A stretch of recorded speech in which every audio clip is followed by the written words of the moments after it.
Ketan Agarwal murder case एक ऐसा मामला जिसने रिश्तों और भरोसे पर कई सवाल खड़े कर दिए हैं। अब तक की कहानी ये थी कि केतन की मंगेतर सिया ने अपने साथी चेतन के साथ मिलकर केतन को किले की ऊंचाई से धक्का देकर मार डाला। लेकिन अब इस केस में एक ऐसा मोड़ आया है जिसने पुलिस की थ्योरी और केतन के परिवार के आरोपों पर सवालिया निशान लगा दिए हैं। नमस्कार, मैं हूं रितु और आप देख रहे हैं एनडीटीवी इंडिया। दरअसल ये नया दावा किसी और ने नहीं बल्कि खुद आरोपी सिया की मां पूजा गोयल ने किया है। पूजा गोयल का कहना है कि उनकी बेटी कातिल नहीं है, बल्कि वो तो उस दिन किले पर जाना ही नहीं चाहती थी।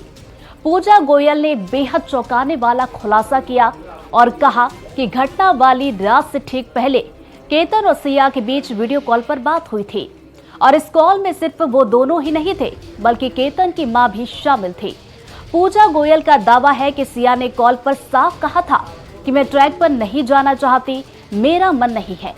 लेकिन केतन की मां ने जिद की कि आप दोनों को जाना चाहिए। यहाँ तक कि केतन भी सिया को बार बार मना कर रहा था कि वो साथ चले।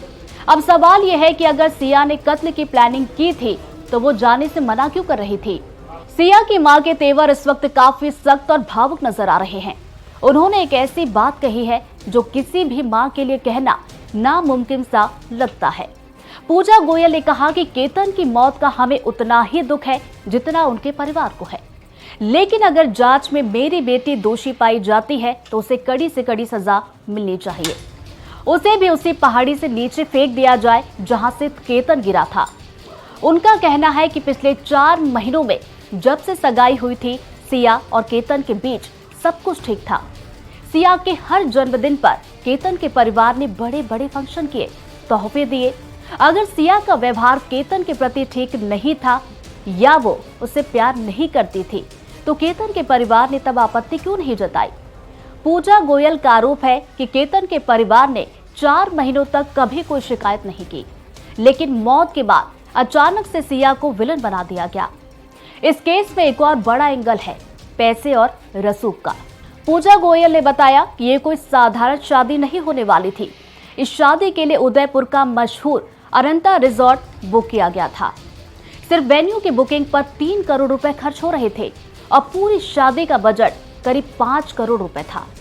पूजा गोयल का तर्क सीधा है, जिस परिवार ने अपनी बेटी की शादी के लिए करोड़ों रुपए की तैयारी कर रखी है वो अचानक अपनी बेटी को एक मर्डर केस में क्यों फंसाएगा। क्या 5 करोड़ की तैयारियों के बीच कोई कत्ल की साजिश रच सकता है। पूजा का कहना है कि सिया के मन में केतन के लिए कोई नफरत नहीं थी, बल्कि दोनों एक नई जिंदगी शुरू करने वाले थे। लेकिन अब केतन की मौत के बाद जो आरोप लग रहे हैं वो सिर्फ एक तरफा कहानी बयां कर रहे हैं। अब सच क्या है? क्या वाकई सिया ने केतन को रास्ते से हटाने के लिए उसे किले पर बुलाया, या फिर कहानी वही है जो सिया की मां बता रही है। मामला अब और भी ज्यादा उलझ गया है।